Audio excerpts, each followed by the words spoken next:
Hi, this is Len. Welcome to the Kindle Chronicles.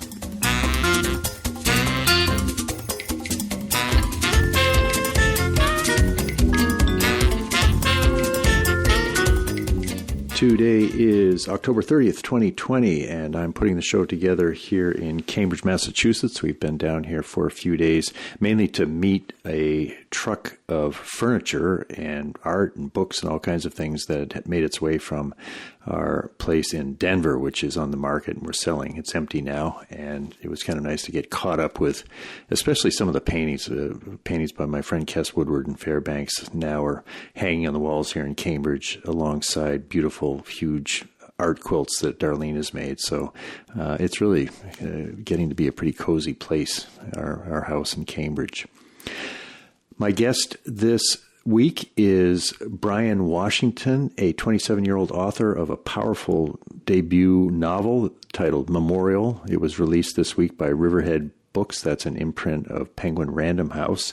I really enjoyed talking with him. This was quite a notable event in the literary world because there was so much anticipation of this book because his short story collection last year won some prizes and won some really reputable acclaim and everywhere from the New Yorker on elsewhere.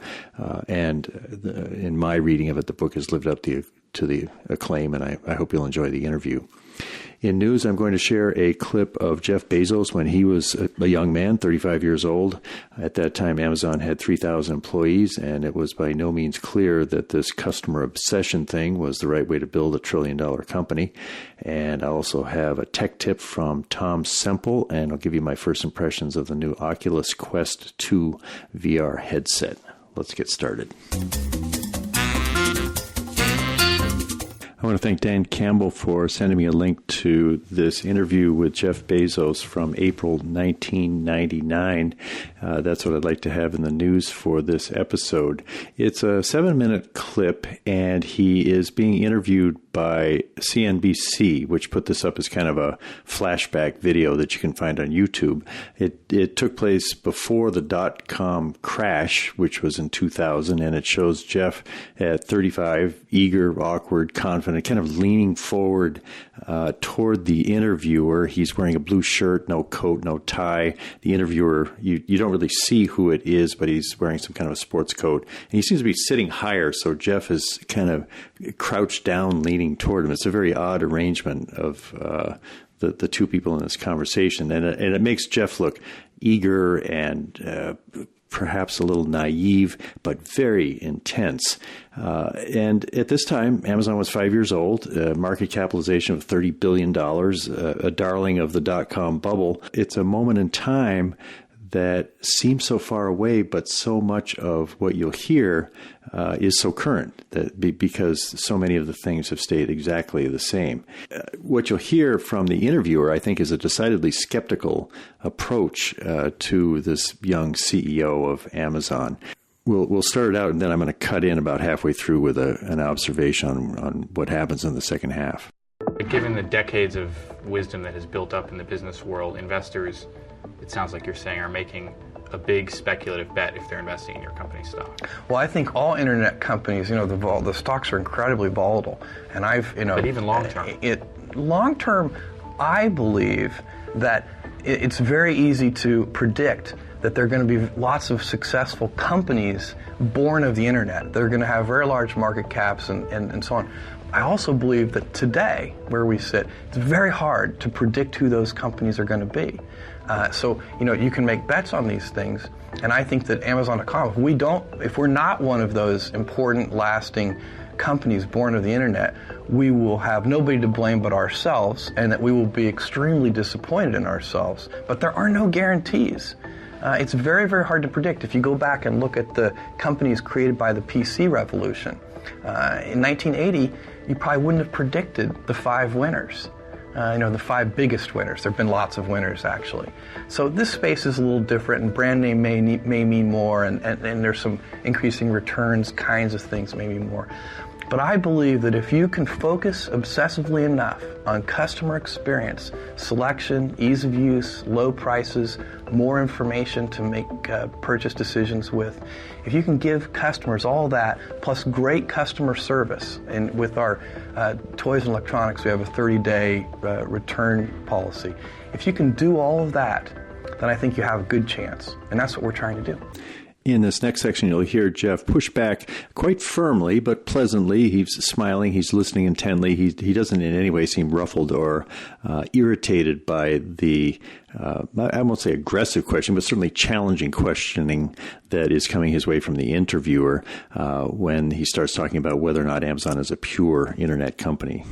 You're not really a pure internet company anymore either, are you? I mean, you've got millions of square feet now of real estate. You've got a huge and growing inventory of items that you keep in stock. We do whatever. And you've got thousands and thousands of employees now. Yeah, we have over 3,000 employees and over 4 million square feet of distribution center space.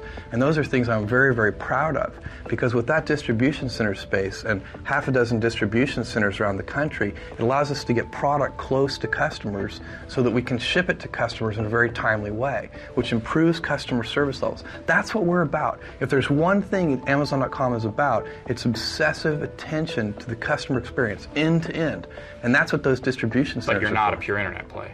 It doesn't matter to me whether we're a pure internet play. What matters to me is do we provide the best customer service.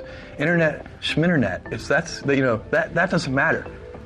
Well, but it does matter to your investors to know whether they're investing in a company that No, they should be investing in a company that obsesses over customer experience. In the long term, there is never any misalignment between customer interests and shareholder interests. Well, that's the same argument that somebody at Walmart would make as well, wouldn't they? I don't see why not. I think they should make that argument. So it's a correct argument. Okay. So you'll open as many square feet of space, physical space, as you have to, hire as many employees as you have to service customers. Absolutely. And we'll do it as rapidly as we can. In that last section, one thing that struck me is by now there's a conventional wisdom that Amazon somehow has gotten a free pass from Wall Street because it defies gravity. The stock price doesn't have anything to do with traditional measures of profits and the things that tend to have dictated the market value of companies. And I think what you can see in this edgy interview is it wasn't necessarily obvious that everybody was going to buy the case that Bezos was making, that, focus on customer service and expanding quickly to get the economies of scale, that was going to create value in the company, and that investors should be looking at that as opposed to something like, is this a pure internet play or some other kind of silly metric? And I think the clarity of his vision is what resulted in a different trajectory for Amazon's stock price over the years. And some people have been envious of, well, how come Amazon gets treated that way when a normal company, quote unquote, has to play by kind of different financial metrics and rules? In this next passage, I think you're going to see some of the analytical ability that Bezos brought with him from his job on Wall Street when he created Amazon, that someone's got more layman's view of what success looks like. And Bezos knows the math, he knows the numbers, he knows the cost per square foot, and he's kind of taking this interviewer to school on the basics of what he might have worked out on his laptop when he and his wife were driving from Texas to Seattle to start the company. That's a very cost-intense proposition. Not compared to opening an equivalent network of retail stores. So if you open a bunch of chain stores, look, when we open a distribution center, we're opening places that may have, where we may pay 30 cents a square foot for a lease, instead of paying $7 a square foot, which you might pay in a high traffic retail area. So when you compare those things, they're not the same. You can't compare a big chain of retail stores to half a dozen distribution centers. It's just not, it's bad math. Okay. Either way, whichever side of the argument you believe, you're making what it seems to me to be... There's only one side, which is obsess over customers. But it seems to me that both with the speed of your growth in terms of the number of stores online that you're opening, the different businesses you're getting into, the number of distribution centers you're opening and new employees you're hiring, that you are making an intense gamble here, which is twofold. One, that you can run this number of businesses, different businesses, well, and two, that you can make money by selling vast volumes of product at essentially razor-thin profit margins. I think that the first one in particular I agree with wholeheartedly, which is that there's no guarantee that Amazon.com can be a successful company. What we're trying to do is very complicated. There's huge execution risk involved. We have a terribly complicated business. We're growing, historically very rapidly. We're opening new product categories. We're expanding in new geographies. We have whole new business models with things like auctions. Now, we think this is the less risky of the two approaches because scale is important in this business, and you need scale also to offer the lowest prices and the best customer service to people. So scale is important to us, and we're going to go after that kind of scale. But it does mean that the executional challenges are huge. And so you'll find a bunch of people back in Seattle and around the world working very hard to make sure we service customers at the level that they're used to, and then even improving that. Isn't it, to some extent, a certain amount of, with all due respect,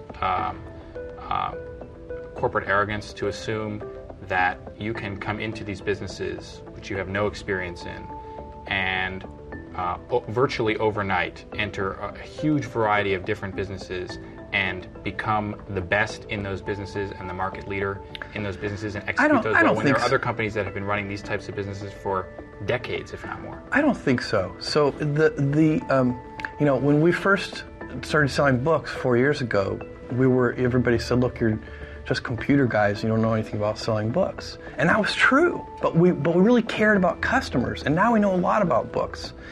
And when we first started selling music, people said the same thing. But we hired the right people. So we don't do this in a vacuum. We go out and hire the best industry experts in each of these categories. That's the same with toys and electronics. So, we take this very seriously. We take the commitment to the customer very seriously. And we're not about to release something or announce something before it's ready. You might say that interviewer's skepticism hasn't aged well, but it certainly would have been understandable in 1999 to press that hard against the ideas that this young man was presenting at the time. And I just find it fascinating to it is like a time capsule. And when you go back, you can see the essence of so much that has happened since then. I have a similar feeling about Bryan Washington, and I'll be interested to see if you can hear any similarities yourself when you come to the interview. But at 27, what he sees as what he's doing as a writer and what he's been doing, in the short story collection before and now this one, it's pretty well established, and there's an aesthetic and a confidence in what he's doing, which is a departure from the way a lot of other writing is being done. So my point is, young man, clear vision. If you listen to that interview 19 years from now, what will the connections be? And, will he have made as much of an impact on the literary world as Jeff Bezos has made on the corporate world? I hope I'm around and have a chance to ask those questions and listen. Time for some tech tips. I heard from Tom Semple, who wrote, "It's probably not available now, but after taking a hiatus from Audible early this year, I wasn't able to keep up. I couldn't resist the Prime Day deal, $99.99 for a year of Audible Plus, 12 credits plus access to the Plus catalog for Prime members. As it turns out, the Plus catalog is more than just the Audible Originals that Audible has been producing, but includes quite a number of full-length audiobooks as well. If I had trouble keeping up before, that problem has gotten worse, and stay-at-home working has eliminated the commute time, which allowed for most of my audiobook consumption. It seems the Plus catalog is only available within the Audible app, e.g. not on Kindles that have Audible support, and they don't support WhisperSync for voice if you happen to have the ebook companion." You will hear more about the Audible Plus membership, which costs $7.95 a month as compared to $14.95 for the regular subscription, which is now called Premium Plus, I think, in my interview next week with David Blum, who is editor-in-chief of Audible Originals. Tom continues, he thinks the Audible app is frustrating. The filters are poorly implemented, and yet there aren't enough of them. I would like to know what I have, quote, borrowed from Kindle Unlimited or the Audible Plus catalog, or which audiobooks I own the Kindle ebook companion for. There's no easy way to figure this out. He also mentions the Audible Watch app, which I wasn't aware of. It has, this would be on the Apple Watch.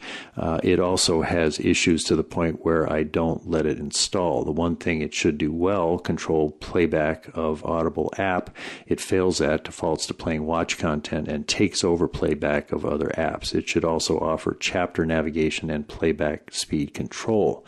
You need it, of course, to download Audible content to the watch so you can listen without an iPhone, but I've only done that rarely. It takes a long time to download even an average-sized audiobook, during which time you cannot use watch and iPhone has to be nearby. I do send Audible feedback about this stuff, but improvement has been slow. Tom mentions on the Kindle rumor front, the latest updates appear to have references to text-to-speech, as well as previous evidence that screensaver customization might be coming. I hope this comes to fruition, he writes. I've missed this feature on Kindle since the Kindle Touch. Best, Tom. Thanks, Tom, and I hope you'll find it of interest to hear from David Blum next week talking about some of the things that you mentioned in your message.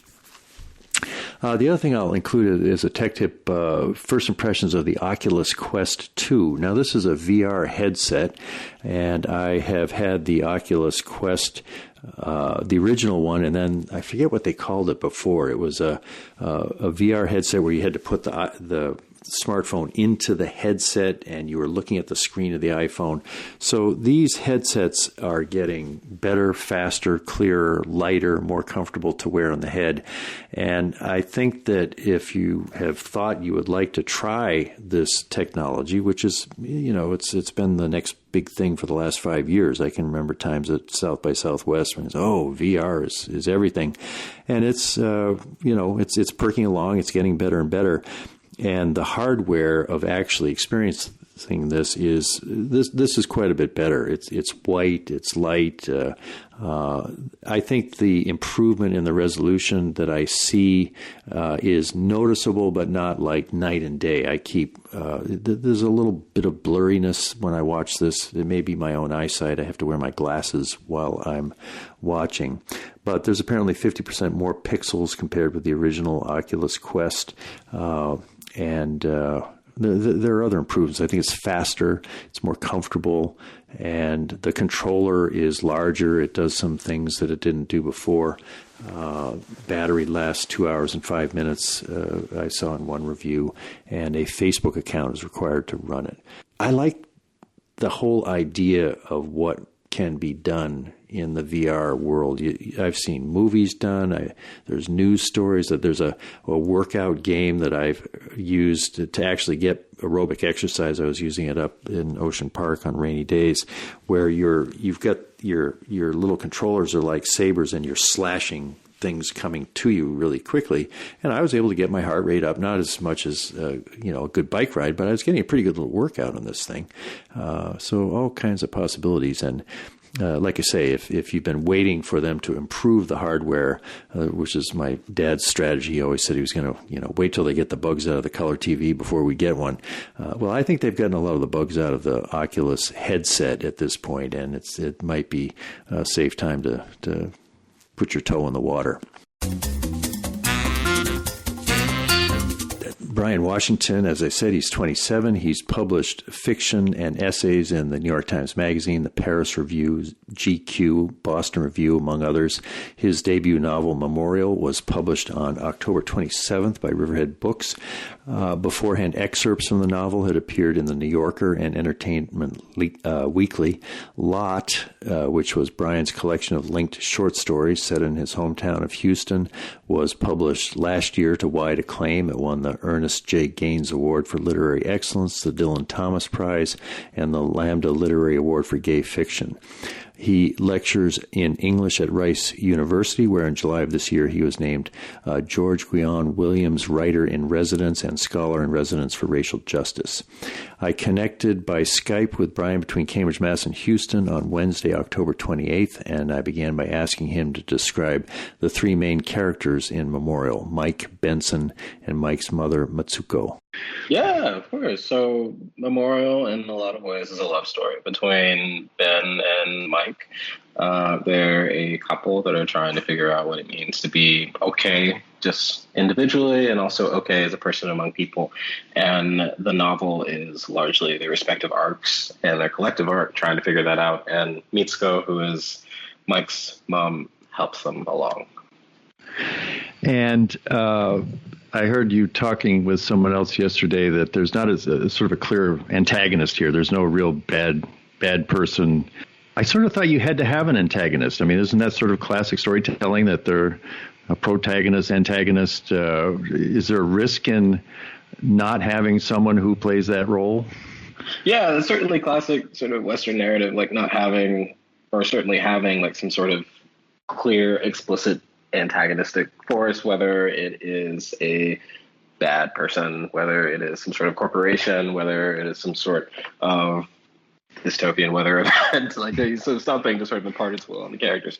And that was not really what I was interested in writing, primarily because it wasn't the narrative that I was interested in reading for these particular characters and their respective revolutions. And I think that a thing that you can run into the risk of is trying to supplant whatever energy that antagonist would have with you don't know what, because there's nothing or nothing tangible that is providing that sort of narrative for us. But I think that what I've found and what I've really enjoyed reading are narratives in which life itself, in a lot of ways, is the antagonistic force. And time, in a lot of ways, is the antagonistic force, because if you have a narrative, time is going to run out at some point, whether it's by merit of page count, whether it's by merit of what's actually occurring in story time between each of the respective characters. And I wanted to write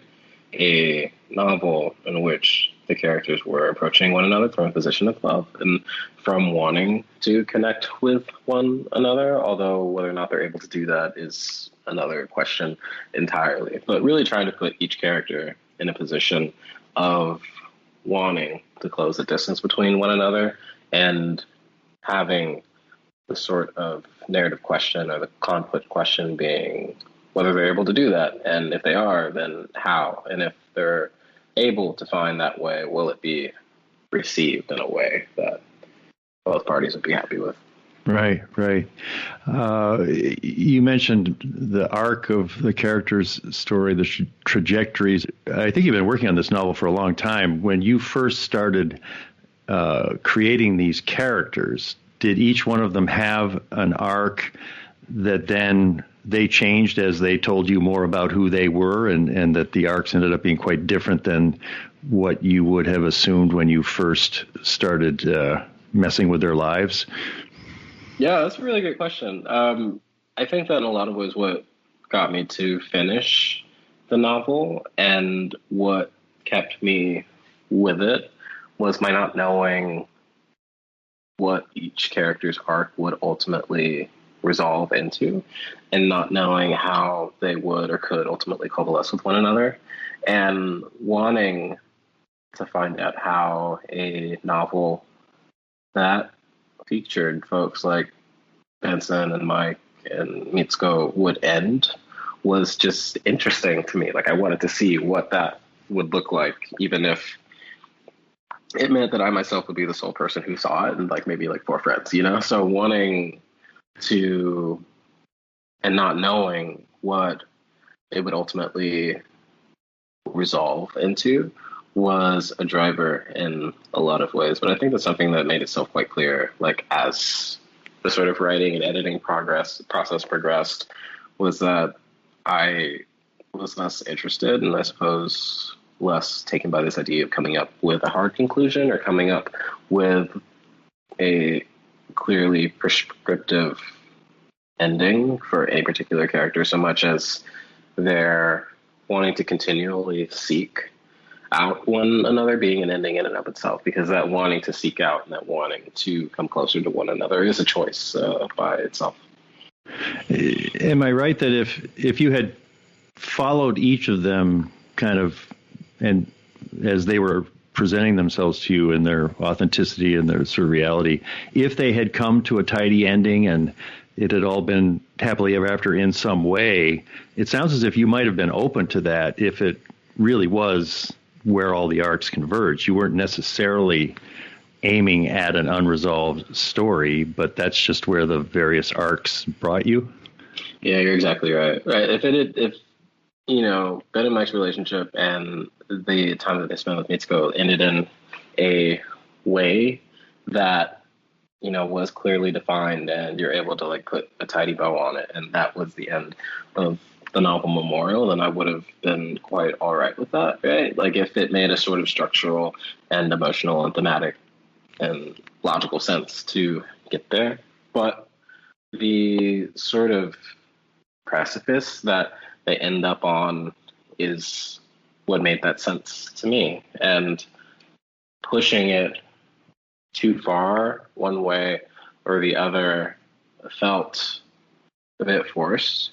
Like one thing that a lot of things changed over the many drafts that this novel took. But one thing that didn't really change was the ending, because I was writing toward that ending. I did not know how it would end before I got there.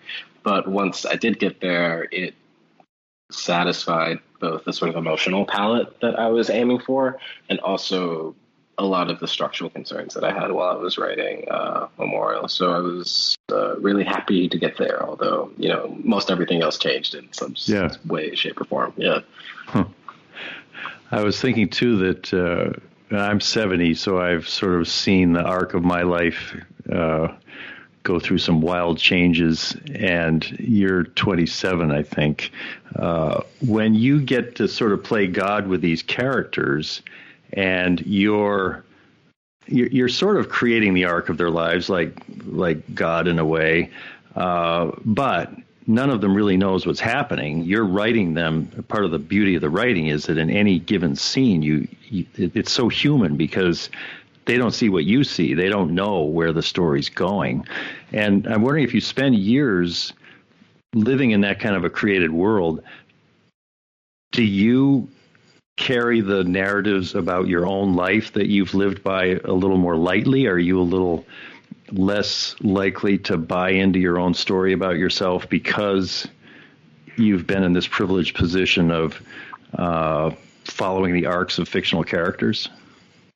That's such an interesting question, and I don't know the answer yet. Maybe when I'm 70, I'll be able to give you like an answer to that. But I do think that one thing that I've been really grateful for, like we did the launch for the book with Blue Willow Bookshop, who is one of my local indie bookshops, with Jason Reynolds, and a question that he asked that no one had ever asked me before in a professional or in a personal context was like, what is one thing that you would thank I believe it was like your 12-year-old self for? And it's such an interesting question because it forces you to think of yourself in the context of yourself, like where you are and like where you were. And I think that in the midst of writing Memorial and in the midst of writing Lot, and when I was writing before that and just thinking about story, whether by myself or among friends outside of looking to explicitly monetize it, the motif of just listening and sort of noticing and just sort of being open to not only the folks and like your immediate apparatus, but like also the world more generally as something that I, partly am really privileged to be able to do because I have a stable income, like I have housing, like I have, food security, so I can afford to think about a lot of these different things a bit more extensively and spend time with structural and thematic concerns. But just being really open, I think, has been a recurring motif from project to project, and I hope that it's something, that holds in projects afterward. Yeah. The story takes place mainly in Houston and Osaka, Japan. And when I looked, those cities seem to be fairly similar size, both between 2 and 3 million population. But I'm wondering, this is maybe the sort of the lightning round stuff, but if it would provoke anything interesting, which of those two cities is friendlier? I think that a major catalyst for my wanting to write this book and for actually finishing it was that those cities sort of visually, like if you were just to place them on a map with their respective statistics and their demographics and the sort of historical arcs that each of them have been through are very different from one another, to say the least. And yet there's a warmth and a generosity that has felt like a singular entity and a singular experience that I've been really privileged and fortunate to be privy to, that I've only felt in those two cities. So the question of how they're connected when they might be explicitly seen as different from one another, right? If they do have those like implicit connections, and even if they're like very faint, was something that was really interesting to me and something that, preoccupied me long enough to finish the book. I mean, both cities have a way about them and their approaches to community and the sort of underlying understanding that a family can be blood, but a family can also be friends, or it can be acquaintances who have all unspokenly decided that they're just going to meet in the same bar every week at the same time, and that is a family. And perhaps like maybe they'll need one another, maybe they'll be able to rely on one another.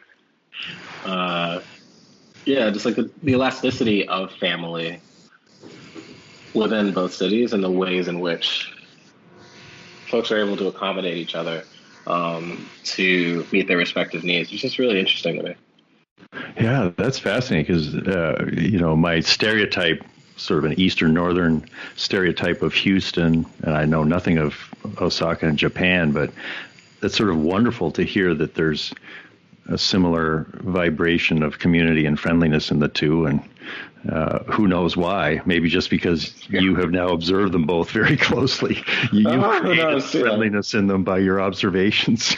Who knows? I mean, I've been going around, and I think this is true, but like in a lot of ways, like the city that feels like the most immediately analogous to Osaka to me is New Orleans. Like I split time between Houston and New Orleans for a few years, and there's a way in which New Orleans is so much itself, and its residents just have such a way about them, and it's a distinctive way, and it's very open and accepting and friendly, and also just a little bit sharp, that mirrors the iteration of Osaka that I've gotten to experience. So I'm still trying to figure out what that looks like exactly, but finding those sort of loose connections or tiny connections that maybe only you notice or you think that only you care about, and trying to construe narrative from them is always really interesting to me.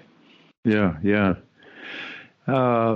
So the characters are gay, and that's there's a lot of fascinating stuff about Mike's mother interrogating Benson. What about those two cities as a place to be gay? Is one, if you were just judging a city, how easy is it to be gay? How welcoming? How much,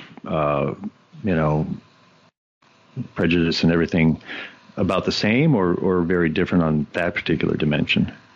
That's a really good question, and I can only really speak to my particular experience. With Osaka, it's necessarily significantly more limited in that I'm, in the time that I've spent there, I'm a queer person in Osaka, but I'm also a Black person in Osaka, and I'm also a queer Black American in Osaka, and each of those identities has a certain context and certain connotations within that context, whether for better or for worse. But one thing that I can say about my specific revolutions within Osaka is that I was never turned away from anywhere, and folks were only exceedingly kind to me, which is such a gift and a privilege.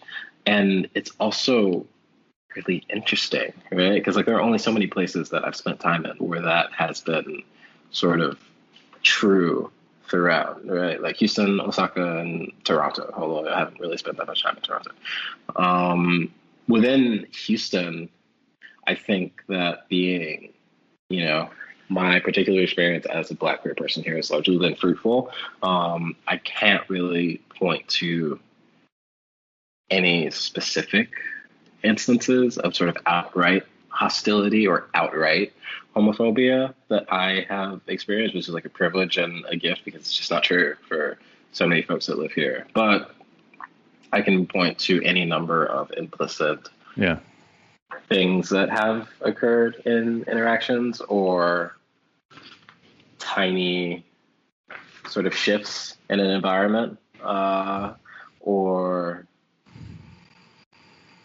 things where someone made their disapproval or their disavowal or however it is that they felt known in subtle ways, and the accumulation of those subtle things and microaggressions in turn can have a long term, like massive effect. So really playing with the tensions that both Ben and Mike have, whether it is in Houston, whether it is in Osaka as they navigate their queerness, and how much of themselves they choose to reveal to any given person at any given point in time was really interesting to me, because when Mike's at the bar in Osaka, he doesn't ever explicitly state to anyone within that bar context that he's a queer person.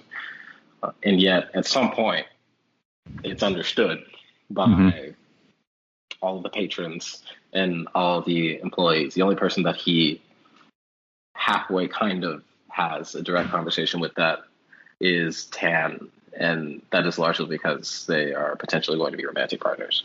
Whereas Benson in Houston, he seldom states that he's a queer person, just sort of outright, and yet there's not really a single place that he goes in the novel where that's just not an understood thing about him, or where people don't like sort of clock and code him immediately.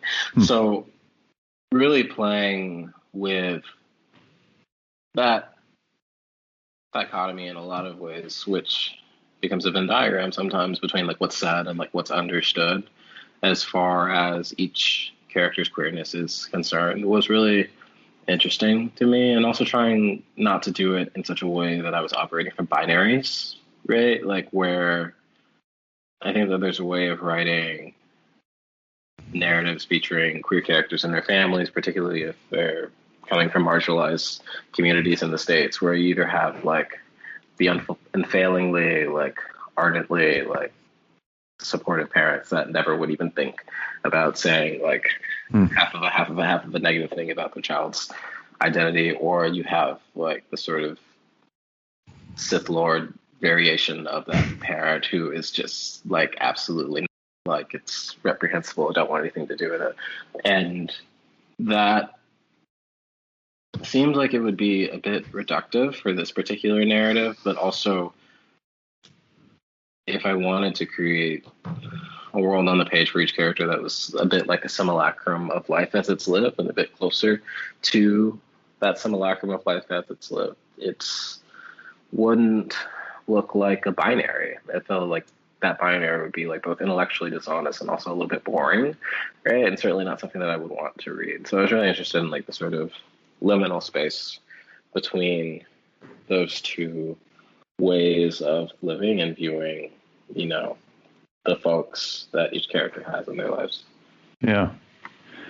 I was noticing as I read it that,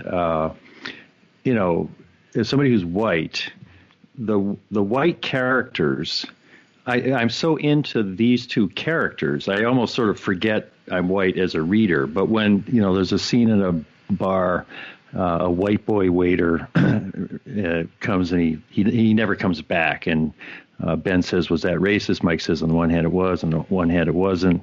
And one of the clues is the white boy waiter, they say, "What's on the menu?" And then he goes and he never comes back. And then they see he's serving two white chicks, one word, white chicks. And I found it just intriguing because I'm white, I'm in the dominant culture.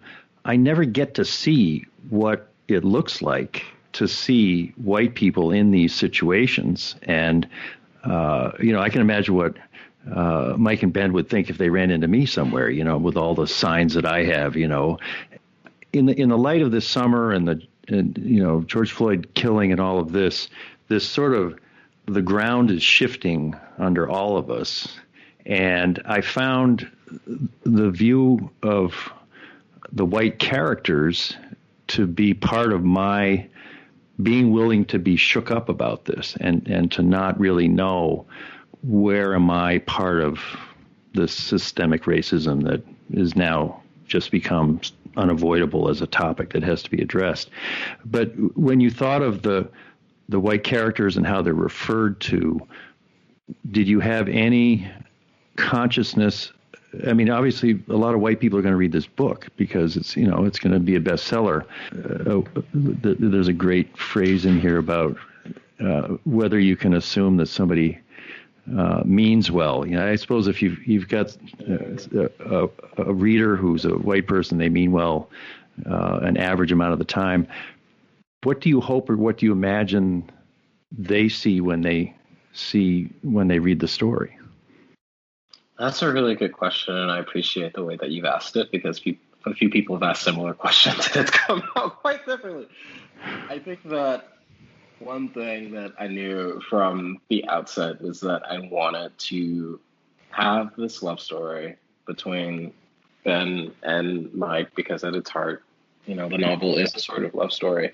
And for that relationship to take place on its own terms within the language of the parties involved and the communities involved, and within the parameters of their choosing and the parameters that they have divined and defined.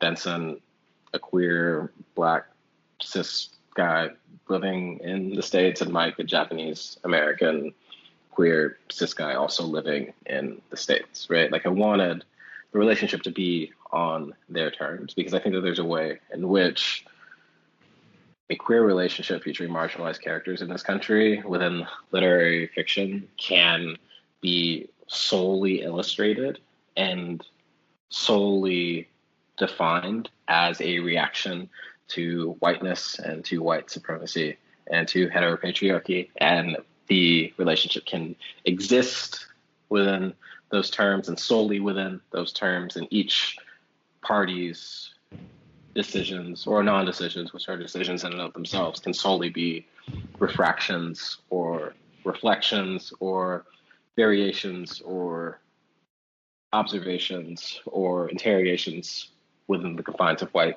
supremacy. Right. There are hella novels featuring, insofar as there are very many novels featuring queer characters of color, where their position in relation to whiteness is just like the thing of the book. And I could not have been less interested in writing that because it was not what I wanted to read, And the flip side of that is that it's very, and I don't say that just because I've tried to do it, but it's like very seldom that you see narratives featuring queer characters from marginalized communities, or even characters just from marginalized communities in this country, where they are having conversations inter-community as opposed to a reaction or a reflection, or as a I don't know, just as a comment or commentary on how they exist in relation to, the white folks that are living around them and the white folks that they see in the culture that they're consuming or not consuming, So they certainly then might talk about race because they are marginalized folks living in the States, and they certainly make observations in their respective narratives, and then they move on, right? And then they move on to their narrative. So it would have been intellectually dishonest and unsatisfying in a lot of ways to omit that conversation from the narrative entirely, because how could you? It so informs their respective experiences and their respective revolutions in this country. But I didn't want that to be the narrative, in the same way that, in life, just like as a person, you have your 15 microaggressions that you experience, and then you still go to work and you still walk the dog and you still see your significant other at the end of the day and you still see your friends and you want to eat and da, da, da, da, da, da. So really having it be a part of the narrative without having it be the narrative was important to me. Yeah, that makes total sense. It helps me understand it, because it feels like there's sort of glancing interactions with white people that trigger the microaggressions and the things like this. And that in itself was sort of surprising, because, I'm so used to being the main character everywhere I go that here's a world where every once in a while I show up and everybody isn't forced to react to me. I'm just sort of furniture.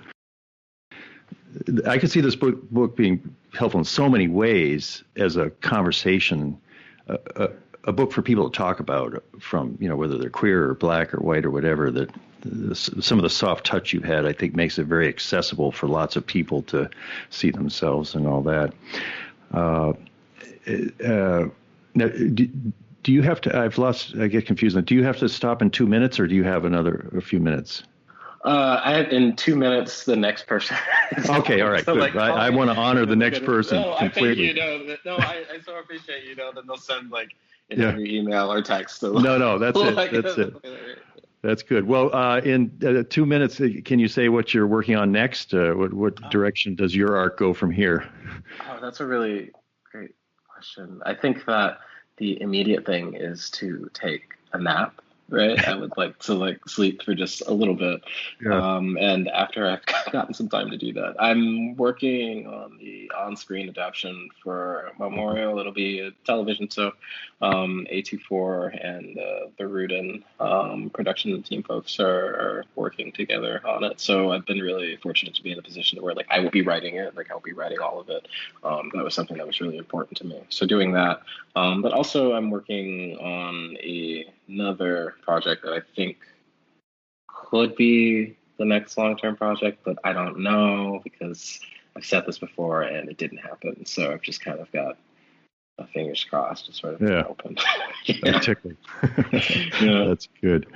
I have been speaking with Bryan Washington, author of Memorial, his debut novel published this week by Riverhead Books. Thanks very much, Bryan. Thanks so much, Len. Thank you for having me on. Yeah, you bet. Good luck. Thank you for the book. Care. Thank you. Thank you for taking the time with it. Yeah, thank you. As a content note on Memorial, I'll say there's a lot of strong language in it, and there's also descriptions of gay sex. And I find that there's sort of a paradox to it, that because there's a gentleness of the spirit and the listening to all of the characters, and the descriptions, I think, for some of my listeners might be shocking. So I just put that out there, and everyone here is perfectly capable of finding the books that they feel comfortable reading or want to explore beyond their comfort zone. And I'll just put that as it's not a parental warning, is it? It's a podcaster warning, I guess. I may have made this sound more like Henry James than a new voice for the 21st century. That's it for this week. As I said, you'll hear David Blum next week, and the week after, I have an interview scheduled with Kevin Kelly, who is the founding executive editor of Wired Magazine, who's been on the show before. Fascinating guy to talk to about all things related to the future. I heard from David Rothman in response to my mention of Chris Meadows in the last show, that tragically died at a young age after an accident where he was hit by a hit-and-run driver while he was on his bicycle. And David included a link to the 2015 audio interview that I did with Chris, and I'll have that in the show notes. Rest in peace and condolences to Chris's family and to David. That their partnership at Teleread went back years, and just a tragedy to hear about his loss.